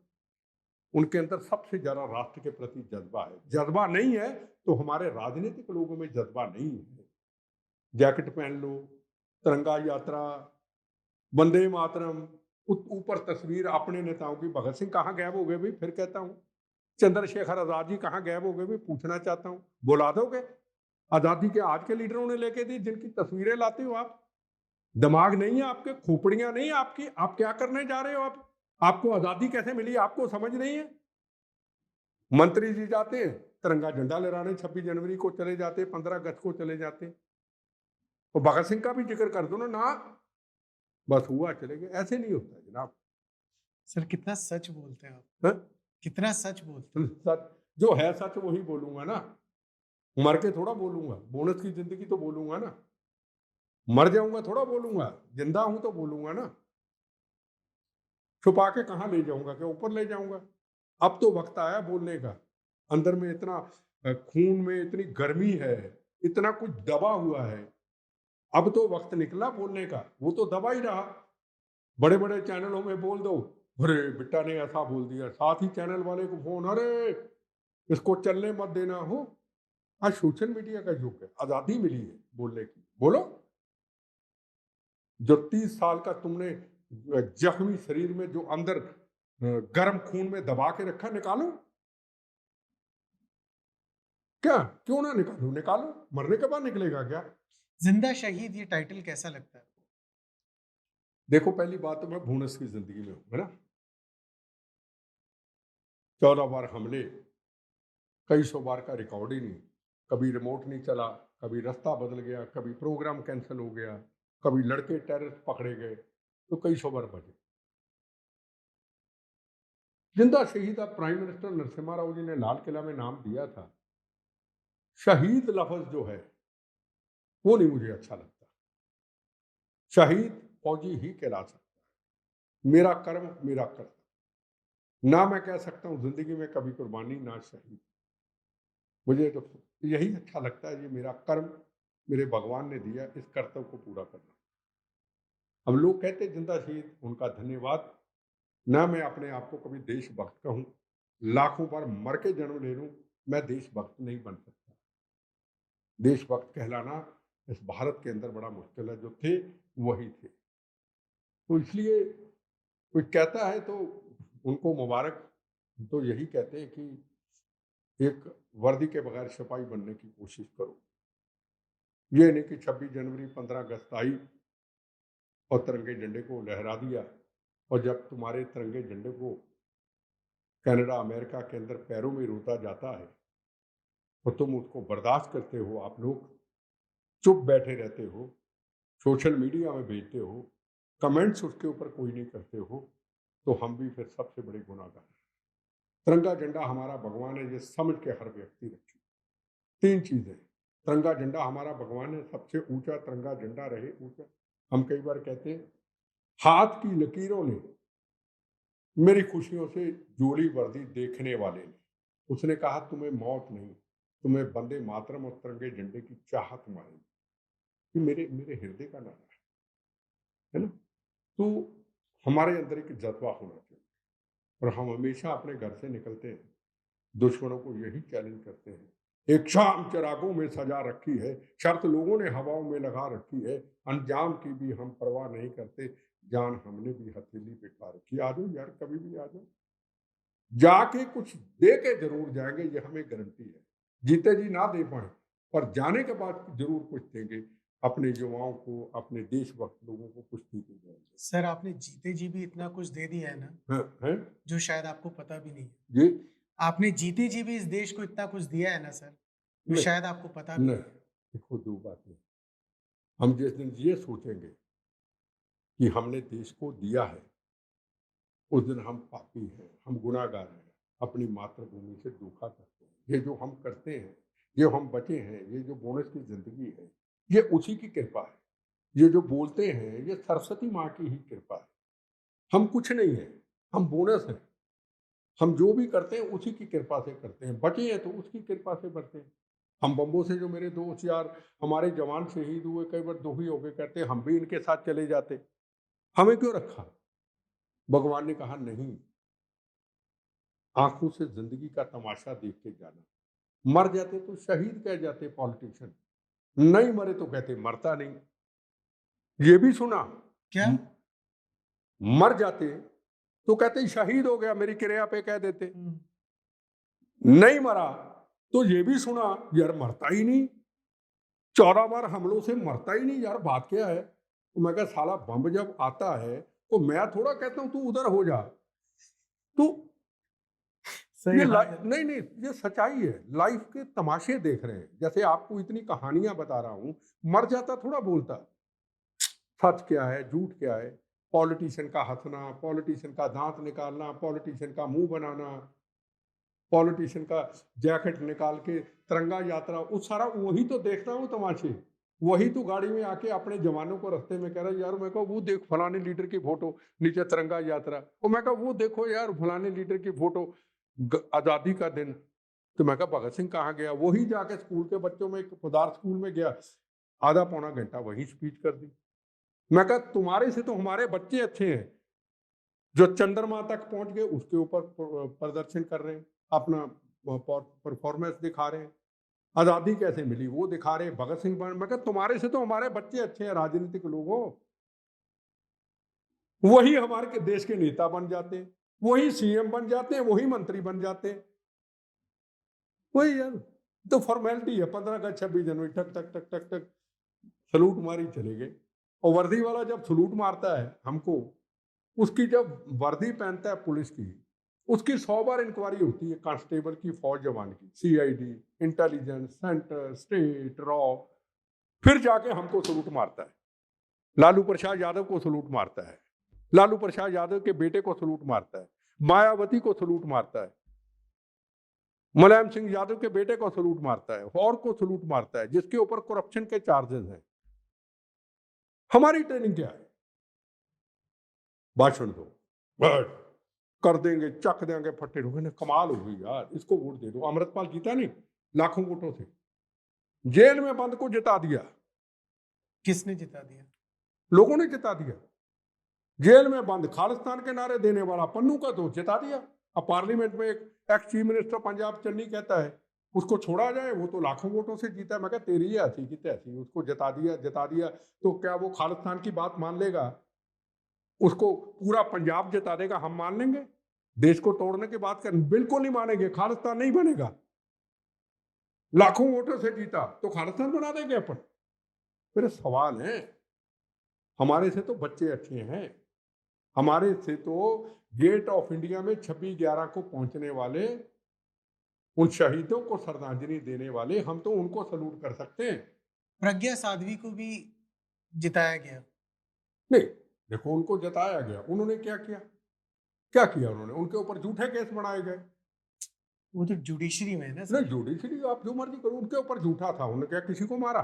किसी को नहीं मारा था उन्होंने। आप उसको अमृतपाल के साथ नहीं मिला सकते। अमृतपाल के साथ नहीं मिला रहा हूँ, नहीं मैं नहीं, कह रहा आप हूँ कि आपको नहीं लगता एक ऐसा कानून ही बनना चाहिए जिनके ऊपर केसेस चल रहे हैं, उनको इलेक्शन में। देखो जी, दो तरह के केस हैं, कई केस झूठे हैं, कई केस सच है, कई केस पॉलिटिकल है, कई केस सच है। अमृतपाल के ऊपर केस ठीक थे, जब पंजाब के अंदर कई बेगुनाहों का कत्लेआम कर दिया, उनके ऊपर केस बने लोगों को मारने के लिए। अब वो उसको पॉलिटिकल ले लो, उनको बंदी सिख बना दो, नहीं, आंखों नहीं, से तो नजर आता है। हाँ, तो वैसे ही इनके पे भी मालेगांव का केस था ना सर। मालेगांव में तो ये पॉलिटिकल केस है।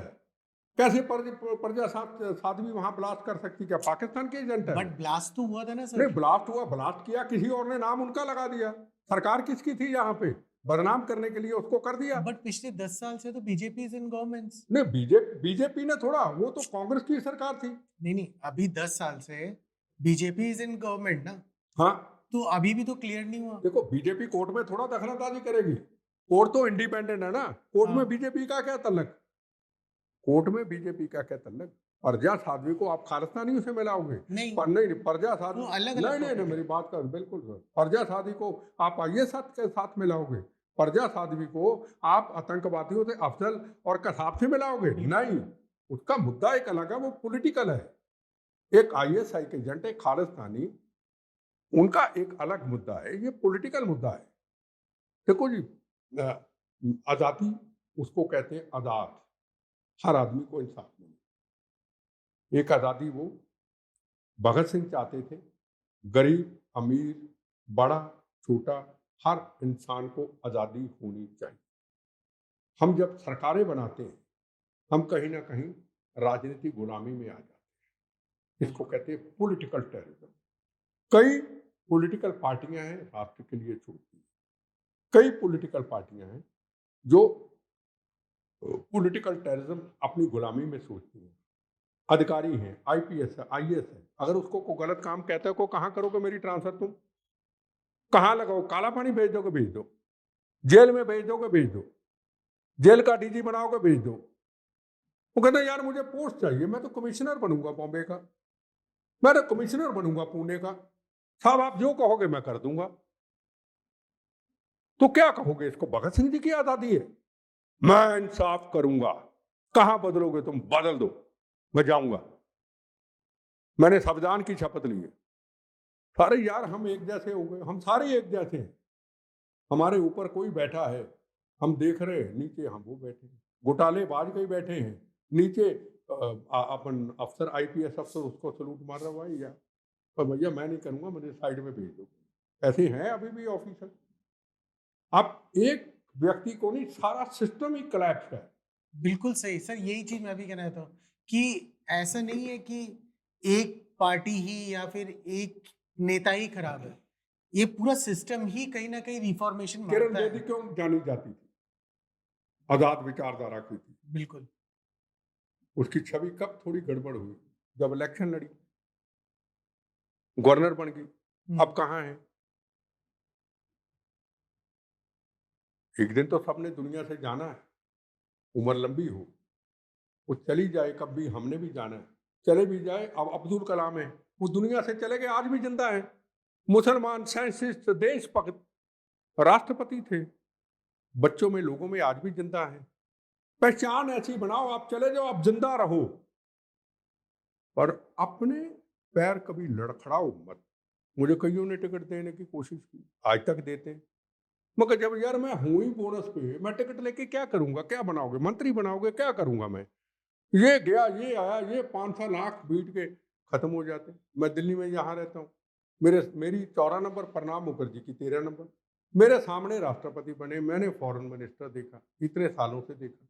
ये बने, ये राष्ट्रपति भवन गए, लोग कहते मिलने जाओ, मैं कहता को बन जाता, मैं मिलने नहीं जाता, मेरे असूल है। ये गए, ये आए, भारत रत्न भी मिल गया, चले भी बेचारे गए, स्वर्ग में होंगे, चले भी गए। ये गए, ये आ गए, ये तो सपने हैं। मैं वहीं का वहीं खड़ा हूं, और मैं मिलने जाऊं जी राष्ट्रपति बन के, मेरा जो प्यार तुम आपके वो मेरे दिल में है वो है, मैं मिलके क्या करूंगा? राष्ट्रपति जी को मिले। सवाल ये कि जहां देश की जनता ने आपको खड़ा कर दिया, जरूरी नहीं वो आपको मिले, नहीं, आपके पास आए, आपको ना मिल पाए, उनके दिल में प्यार है, उस प्यार को कभी मत तोड़ो। आज आपने कहा जी आप बड़ा अच्छा बोलते हैं यार, आपने ये किया, कल को आपकी बातों से मैं मुकर जाता हूं, मैं चुनाव लड़ लेता हूं, मैं मंत्री बन जाता हूं, जो मेरी आपकी डिस्कशन है ये मिट्टी में रुल जाएगी। आपका टाइम खराब करके जा रहा हूं, अपना टाइम खराब करके जा रहा हूं। नहीं, हमें देखना कि लोग हमें किस तरीके से महसूस करते हैं, हम उन पे खरा उतरना है, हमने राष्ट्र के लिए खरा उतरना है। मैं राष्ट्रपति क्या सर क्यों नहीं लड़ते हैं है? चुनाव? आप जैसे नेताओं की जरूरत है। मुझे नेता नाम से बड़ी चिढ़ है जी। इस मुझे देश को नहीं, आपके जैसा व्यक्ति मुझे चाहिए। नेता को कहे, मुझे लगता है मुझे को गाली दे रहा है। और सुनो, मुझे नेता अच्छा नहीं लगता, नेता नाम मुझे अच्छा नहीं लगता। हाँ, मैं नरेंद्र मोदी जैसे लोगों का अच्छे का मैं उनका सलूट करता हूँ, पर मुझे नेता अच्छा नहीं लगता। नेता नाम मुझे नहीं अच्छा लगता। मुझे को नेता कह दे, नेता से नेता, मैं बड़ी मुश्किल, ये नेतागिरी का चोला बड़ी मुश्किल से उतारा है, बहुत मुश्किल से चोला उतरा है मेरा। मुझे कई वर्ष लग गए, 30 साल लग गए इस चूल्हे को उतारते उतारते। अब जाके मुझे कहते, कोई नेता नहीं कहता, अब मैं जाके मेरे मन को सुकून मिलता है, मैं फिर उस चोले को पहन लूं। मैं नहीं ये चोला पहनना चाहता। हम क्या हैं क्या नहीं, हम अच्छी तरह जानते हैं। मैं दूर से कह दूंगा ये पॉलिटिशियन के मन में क्या है, इसकी हंसी क्या कहती है, इसका नाक क्या कहता है, इसकी शरारती आंखें क्या कहती, इसके अंदर तरस है या नहीं है, ये मैं जान कि ये कितना बड़ा देशभक्त है, इसका सर्टिफिकेट मैं दे सकता हूँ।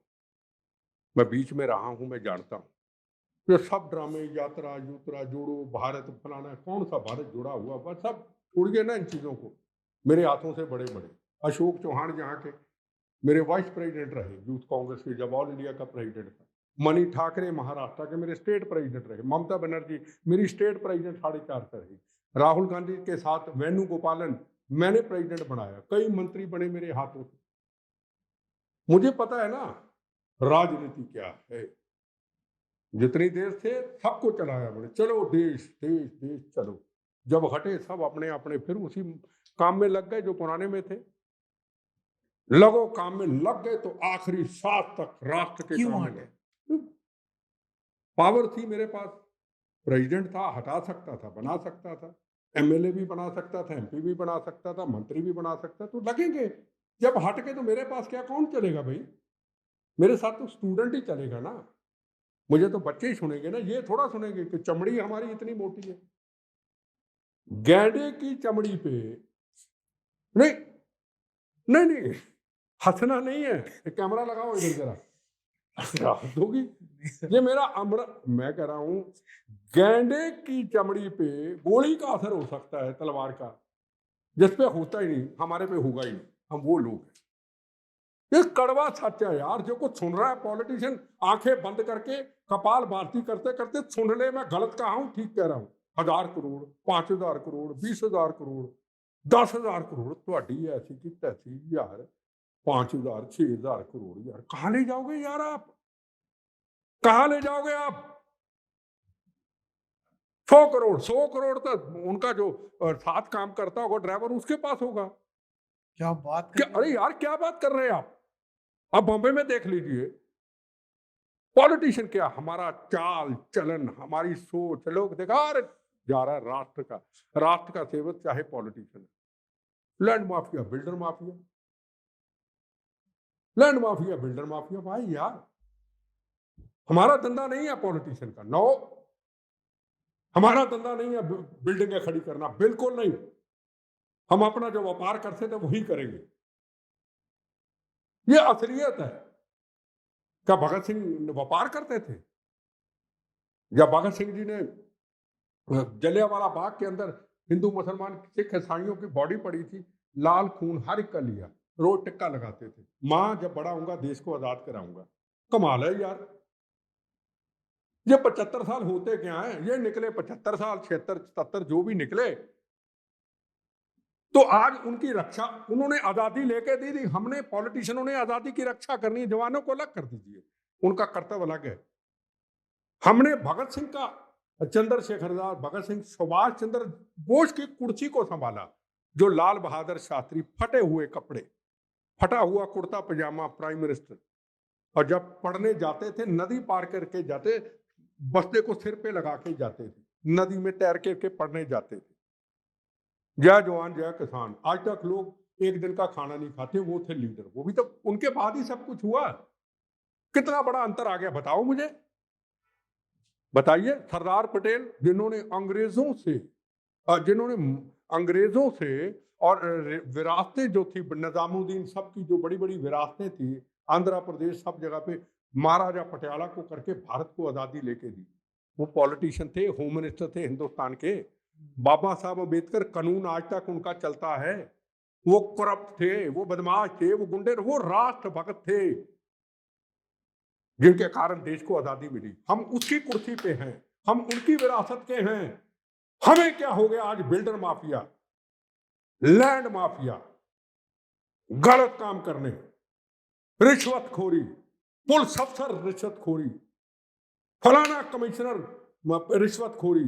वाई कई होम मिनिस्टर देखे यहाँ पे मैं, आपके इधर महाराष्ट्र के अंदर घोटाले में, अभी करोड़ों के घोटाले, होम मिनिस्टर रहे। आईपीएस अफसर सलूट मार रहे थे। भाई यार कह दो हम तुम्हारे पास नहीं, हमें ट्रांसफर कर दो, हम गलत नहीं करेंगे, है ही नहीं। इसको आजादी कहते हो? राजनीति गुलामी है।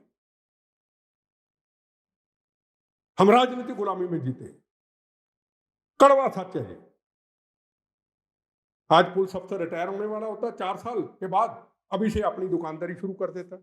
इधर से पैसा, इधर से पैसा, पैसा इकट्ठा करके अब हम एमएलए बनेंगे, फिर हम मंत्री बनेंगे। उधर भी माल कमा लिया, इधर भी माल कमाएंगे। पुलिस अफसर, आईएएस ऑफिसर, अभी से दुकानदारी शुरू हुआ उनकी। प्लानिंग पहले से है। यार क्या यार हो रहा है यार? सच कहाँ आईबी, कहाँ रॉ, कहाँ एजेंसियां, कहाँ सिस्टम यार। हाँ, खड़े रहो। मैं ईमानदार पुलिस ऑफिसर हूं, मैं आम व्यक्ति के लिए हूं। किसी एमएलए एमपी का गलत होना मैं नहीं करूंगा। खत्म यार। हम भी यूथ कांग्रेस के प्रेसिडेंट रहे। बड़े बड़े चीफ मिनिस्टर फोन करते थे, बड़े बड़े सेंटर को, ऐसा कर दो, बिल्कुल नहीं होगा, गलत है, नहीं होगा। साल में 4 बार प्राइम मिनिस्टर को, नरसिम्हा को रिजाइन देने जाता था। मैं कहा नहीं सर, मैं आपके लिए, राष्ट्र के लिए, पार्टी के लिए, देश के लिए, युवाओं को नई सोच देने के लिए काम करता हूं, मैं ये गलत काम नहीं करूंगा। वो हटाते ही नहीं थे मुझे, हटाते ही नहीं थे। आंखें यहां रखता था मैं, यहां। गलत है, नहीं होगा। फलाना डिफेंस मिनिस्टर होगे तुम, होगा, गलत काम नहीं करूंगा। मैं राजनीतिक होकर मैं किसी को कभी परवाह नहीं की, काम किया, यूथ को नया रास्ता दिया, पाकिस्तान की सरहदों को घेरा लाखों लोगों ने, पाकिस्तान को हिला दिया। फौज के अलावा हम भी खड़े हैं, लाखों लोगों तिरंगा झंडा लेके। पाकिस्तान कहता है गाली मत दो, मगर तेरी ऐसी की तैसी लाखों के भीड़, तेरा वाघा बॉर्डर तोड़ के तेरे लाहौर में घुसेड़ दूंगा, तेरी गोलियां खत्म हो जाएंगी। हमने वो वक्त देखा है। क्या बात कर रहे हो? अमेरिका की कोई सलाहकार थी, सुरक्षा सलाहकार, जो हिंदुस्तान में आती थी, पीएम हाउस में फोन करती थी, बिट्टा को कह दो हमें हमारा प्रोटेस्ट ना करे। हमने वो कर्म किए, हमने किए नहीं, हमने यूथ से कराए। पॉलिटिक्स की बात करते तो ये असलियत है। सही बात है। मूवी देखते हैं आप? मूवी मैंने देखी थी, भगत सिंह जी की देखी थी, केसरी देखी थी, ये आपकी कश्मीर फाइल देखी थी। बस ऐसी मैं नहीं देखता, ऐसी मूवी 2-3 देखी, ज्यादा मैं नहीं देखता। अक्षय कुमार मिले थे आपसे, मेरे आप पे फिल्म बनने दोस्त, वाले मेरे थे। दोस्त हैं। जब हॉलीवुड पिक्चर की थी तो उन्होंने मुझे कहा था कि इसमें चलना है, तो मैं उनके साथ चला था। दिल्ली में फंक्शन भी किया था। हम एक दूसरे का बहुत प्यार करते हैं, मोहब्बत करते हैं, मेरा बहुत प्यार है। अच्छा है, देशभक्त है। आप पे फिल्म बनाने वाले थे। नहीं, वो पता नहीं मुझे उसका, है ना। फिल्म बनाने के लिए बातें चलती हैं, मैं अपनी पिक्चर के लिए कभी कोशिश नहीं करता। उसका कारण है, मैं कहूँ मेरे पे पिक्चर बना हुआ है यार, नहीं, किसी को जरूरत है देख लो, नहीं है तो भैया मैं अपने घर में खुश हूँ। जब इतनी इतनी बड़े मिनिस्टर, ये वो चीज़ों, चीफ मिनिस्ट्री को छोड़ सकते हो, तो मेरे लिए क्या है? चले जाऊंगा, मैं थोड़ा देखूंगा, अच्छा लगता बना लो, नहीं लगता तो भैया कोई बात नहीं। अब मैं रोज जाकर मेरी मूवी में नहीं, मैं बिल्कुल, मेरा अपना, मेरे पे कोई किताब लिखते हैं मगर ना, डॉक्यूमेंट्री बनानी मगर ना, मेरे पास वक्त नहीं। जो सच है सबके सामने, ये जो आपको बता रहा हूँ यही सच है ना, यही है ना, यही तो सच्ची कहानी है। तो कहने का ये, मैं सबको सबसे बड़ी बात मैं कह दूं कि पॉलिटिकल सिस्टम ठीक होना चाहिए। हमारी एक ट्रेनिंग होनी चाहिए कि हम राष्ट्र के साथ धोखा नहीं करेंगे। हम लड़ाई करेंगे, झगड़ा करेंगे इजराइल की तरह आपस में, और जहां राष्ट्र का सवाल आएगा फिर ये नहीं कहेंगे हिंदुस्तान को बांग्लादेश बना देंगे। जब तिरंगे झंडे का अपमान होगा, हम सब एक मंच पे इकट्ठे होंगे। ये हमारी सोच चाहिए। बिल्कुल sir. Sir Vande thank you Mataram. So much, आपने टाइम थैंक दिया और मैंने बहुत कुछ सीखा आपसे। You. Thank you so thank you. Much. Vande Mataram. Vande Mataram. मेरा बड़ा अच्छा एक्सपीरियंस रहा ईशान जी, कि आपने मेरे से सवाल जवाब ऐसे निकाले, क्योंकि कई बार हम सीधा नहीं बोल पाते। कोई हमें छेड़े, कोई हमें गर्म करे, कोई बातें ऐसी पूछे, हमारे अंदर आगे निकलती है। आपका धन्यवाद, आपके चैनल का धन्यवाद कि आपने मुझे बुलाया, और मेरे अंदर जो आग थी, जो मेरे अंदर सच्चाई थी, वो आम समाज को, युवाओं को दिखाने के लिए काम किया। आपका धन्यवाद। वंदे मातरम। जय।